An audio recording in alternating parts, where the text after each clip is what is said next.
Dozens of protesters in Cuba who joined the nationwide revolt against communist rule last year have been jailed for up to 30 years.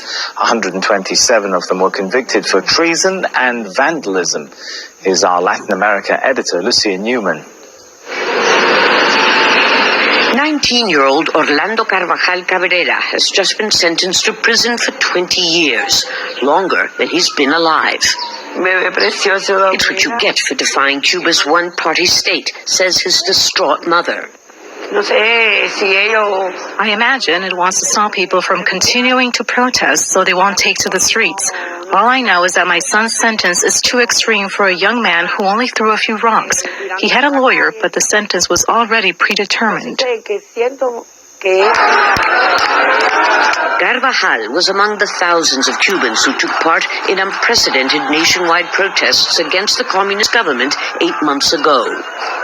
Amid a severe economic recession, they demanded better living conditions and freedom. Of the 790 protesters arrested and accused of vandalism, sedition, and public disorder, so far 127 have been tried and sentenced to between 4 and 30 years in prison, in many cases longer than for far more severe crimes. 19-year-old Daniela Alejandra del Campo's husband, Yaciel, is one of them. He's losing all his youth, his life as a youngster. He says he feels like dying. The vast majority of the accused are young people. So far, only one person has been acquitted. While the prosecution insists that due process is being guaranteed, family members and activists charge that the trials lack transparency and that the penalties are disproportionately long and harsh.